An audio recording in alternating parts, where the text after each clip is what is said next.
Hey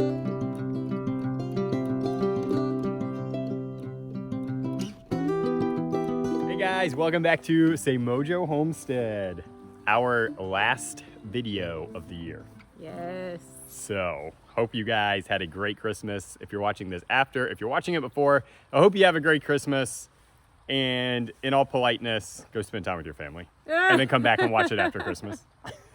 Kidding, I'm kidding. Keep watching.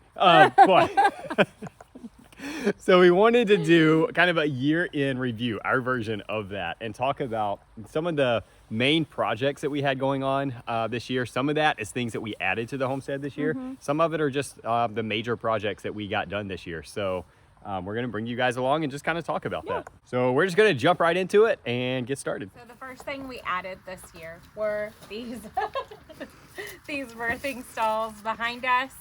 They became super important, of course, as the goats started to kid and had their babies. They were also really nice to have just when the weather was cold and rainy. We have lots of goats and not all of them love to be right next to each other. So having an additional shelter was really good for the herd. And I still really love the construction with the slats in the middle being removable because we can make the space really large, or we can have these sectioned off parts as well. So this has been for sure one of my favorite new developments on the homestead. So the next thing we want to talk about is meat birds. And while we started with them last year, we finished them and did our first round of butchering this year. It was back in the winter time. And part of that process was building this chicken tractor back here, which again was the end of last year, but hey, we'll talk about it for this year. This is the Suskovich chicken tractor. Great chicken tractor if you're looking for one to build. Back to the chickens. We did 3 different rounds of chickens throughout the year and did about 30 each time. 2 of those times we did McMurray's Big Red broiler and we're super pleased with them. One of those times we did the Cornish crosses.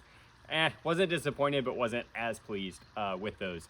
Interesting fact that we learned through doing this in the different seasons is, as far as in South Carolina, the ones that we did through the winter time actually got a lot bigger in the same amount of time than the ones that we did in the spring and the ones that took us through the summertime. So definitely are wanting to kind of keep that trend. While we don't have them right now because our freezers are still fairly full with them, we will be getting our next round of them fairly soon. So definitely was something that we added and that we were really, really pleased with and are loving the byproduct of that, which is food on the table. So this year was really exciting, I think, for us for the garden. We did several things differently. Last winter, we had a section of the garden that we kind of experimented with direct composting, and I was very pleased with that experiment, with the outcome. That part of the garden clearly has a lot of life in the soil. It's very spongy. It's also where we had a lot of volunteers that were very successful pop up. So I definitely want to continue that practice. The other thing that was really exciting was we changed the layout of the garden, kind of let Jeremy have his designer side come out, and we did the fun spiral, which I do come out and walk often, and I can sit in the middle of the bean teepee and pray, and it is definitely a place where I can come out and walk and relax. So that's been really fun as well. The other thing that is super exciting is that we did kind of a random planting. So we just put things kind of anywhere. We didn't lump all of our plants together. So we were really hoping that we would do kind of a loose companion planting system and help ward off the pests, which I feel like we were super successful with, and we did not have the pest problems that we have had in the past. That all was very exciting, things that we will definitely continue. And the thing that the 2 crops I was most excited about this year, one was definitely our pumpkin that was a volunteer. That was just so fun to have. And we had a huge harvest from it. The other thing was actually this celery. Jeremy planted this celery and it has done amazing, and it just took off. And it was celery is one of those things that I never really thought we could plant well and grow well. And I have loved having it in the garden, and it just shows me that we really can grow all the food that we need for our family. All right, so chickens were not the only bird that we started with this year. We also did turkeys, because last year we ended up trying to find a turkey that was farm raised and everything, and realized, one, how expensive they were, but two, how hard they were to find. Now, we did start looking kind of last minute, and so, you know, we're gonna have to get really lucky if we did find one. With that, we decided, hey, why don't we just raise our own turkeys and be done with it? So we did. And that was something that was very much new to us. Now, there are some crossovers with like similarities in turkeys and chickens, but I was a little bit surprised at some of the differences that they had. One, obvious one being the size that they get. And then two, just the fact that they can really imprint on you or whatever animal you have them with. And we kept ours for the kind of the last half of the time of having them with our goats. And so that was very entertaining. They provided a ton of what I call farm noise, which I actually appreciate, you know, like a rooster crowing. I just love that sound. The turkeys, the gobbling, it was great. And they were a ton of fun.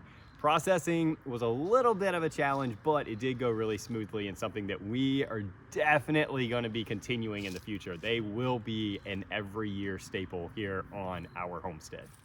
So the other thing we started this year was the greenhouse, and I am so excited about this. We have lots of plans for things that we want to do in here. Hopefully that will be done by February, because that's when we would like to start. That's when I would like to start seeds in here. That's one of the goals for the greenhouse. Also, just to have a raised bed to do some fun plantings and stuff. I also really see this as a place where Sayla and I can come hang out together, and I can help her plant her flowers for her garden. She has wanted to do some flowers that are a little bit more temperamental. We've not really had the space for her to explore those things. So now that we have this greenhouse, she will have space as well to experiment with different plants and different flowers for her garden. So I'm really excited about all the opportunity that having this greenhouse will give us on our homestead, and for the opportunity to maybe overwinter plants in here, as opposed to putting them in the straw bales like we have done before. So pigs. Now, we did not start with pigs this year. We did start with them last year and like took them all the way through processing.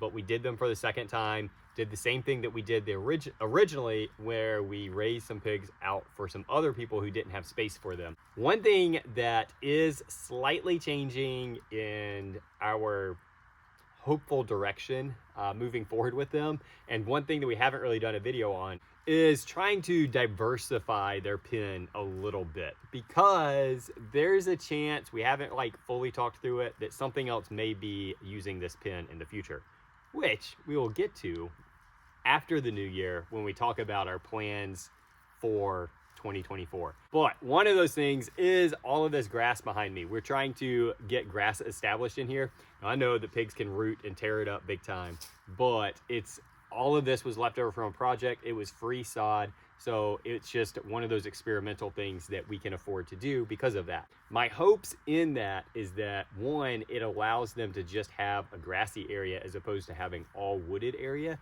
And two, hopefully kind of help with soil management. Again, they're pigs, they're gonna root. So we're gonna see. It is just an experiment. It is on the higher ground, and so I'm hoping that because of that, they're gonna be rooting down where it's a little bit more moist, where more of those grubs and insects are gonna hang out. So we shall see. But that's what's been going on this year in this pig pen, and just how we're kind of modifying or attempting to modify how we've done something to make it better moving forward. So I feel like we've accomplished a lot in a year on the homestead. Yeah, I mean, I feel like we've kind of taken it up a notch. Oh, great. Which is my personal goal every year. Yeah. Now, it's a delicate balance because I don't want to get to the point where it is so demanding that it's not fun. So at some point you got to stop taking it up a notch. In some senses, unless that taking it up a notch is simplifying how we're doing things, which we're always thinking about and always looking for, which is like kind of one of the main things with the greenhouse is doing that so that we can simplify the process of seed starting and overwintering peppers and all of that stuff. Right. So. Well, and there were some things that we decided we weren't going to continue, like meat rabbits. Very true. So while you grow and expand and experiment in new things, there might be other things that you decide you're not going to continue doing. Personally, we felt like meat rabbits were, while it's a great protein and we did enjoy it, when you could process 30 chickens and have, for our family, 60 meals plus the carcass to make broth with, then it really didn't make much sense for our family to have like 7 rabbits. That is only 1 meal for our family. Not 7 rabbits, 1 meal, but 1 rabbit, 1 meal. Oh, yeah. The other flip side of that is I would process rabbits by myself because nobody else wanted to be a part of that, which was fine. It's a little bit more of a, I mean, I kind of call it like an intimate processing, and like that's not a good thing for me. And it would take at least half the time, probably a little bit more than half the time, to process 7 rabbits as it does 30 chickens. And it's a no-brainer. Yeah. The other thing that I felt like I kind of got out of this year, I'm coming away from this year with, is the confidence to step into new things. Yeah. Because we added enough to where it was just motivation. Like, to be able to see, like, we can really provide for ourselves. Right. Because this year was really the first year we were able to provide most of what we consume. Which is just motivating moving forward and makes me want to figure out how can we expand now what we're consuming as far as variety and looking for ways to do that. Like, how can we continue to add variety to our diet? Right. Where it's being produced right here on the homestead. Right. We have been able to produce our own seasoning blends. Yeah. And a majority of our produce that we consume and all of our meat. We've been intentional to eat what we are growing and what we are raising. So that's why we have been able to do that. Yes. Now, that is going back to the variety thing, like making a little bit of sacrifices because now we're out of red meat. And so, we haven't been eating red meat because we don't have it, and I'm stubborn and we're not going to go buy it. No, we're not going to go buy it. Spoiler alert, that might have something to do with maybe the direction we're moving forward, but that's all I'm going to say. What is one skill set you want to work on for next year? I would say for me, honestly, it is, so I was just reading an article on soil health. I've always been really passionate about things growing the way they would naturally, which is why I love companion planting, and why I really liked the idea of direct composting and feeding the soil. Now I want to take it up a notch, but we'll share more of that later. I think for me, it would just be diversifying how we are preserving what we're bringing into the home. Yeah. And so just looking at some other ways of doing that. So that is sort of our year in review. It was overall a good year, I think, for us. Yeah. And one that lended itself to growing in knowledge, definitely in community, which we didn't really touch on. And then just skill sets in what we're doing on the homestead. So that has been a lot of fun. So highs and lows? Highs and lows. All right. Can we do it for the year? I knew you were going to do that. I knew I you were. just thought about that. I knew it. Going into that pig pen, I was thinking about highs and lows, and I said, he's going to have me do it for the year, and I don't know what it means. All right. So since I put myself on the spot with that one, and I have no clue, and she had a little bit of a heads up because of discernment and knowing her husband very well, I'm going to let you go first. So my high would definitely be probably launching the soap business and and just learning how to do soap kind of my own way, I guess, and being able to kind of navigate something that typically out of fear and just a lack of self-confidence I would have like tucked my tail and ran. But I was able to really just take those steps one day at a time and get it done. So that's really exciting. So my low would definitely just everything that we've kind of faced with Selah's back. Her spine just progressed very quickly.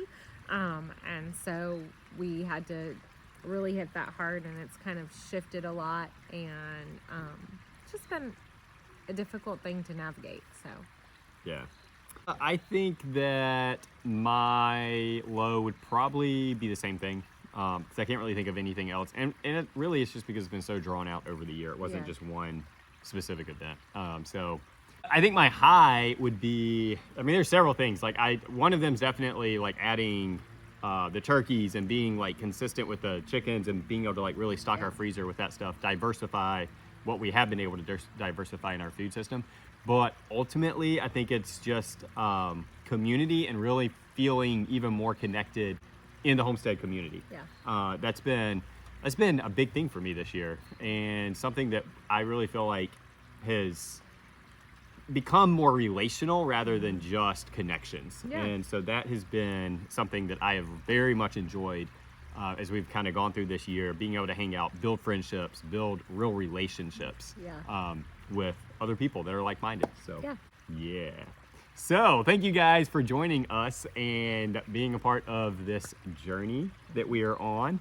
We really do appreciate you guys. Every single one of you who have hit subscribe. Thank you so much. Our channel continues to grow, and it's just crazy to think that we started this about 2.5 years ago and really didn't think it would go anywhere. But it really has become something that like we're kind of motivated to continue to do and just interact with you guys on here. That's been a lot of fun. So thank you so much. If you have not hit subscribe, we invite you to do that. Please do that. And always, like, we love to connect with you guys on the comments. So we'd love for you guys to continue to comment so that we can interact with you there. Hope you guys had a great Christmas, Happy New Year, all the things. Have a great week and be blessed.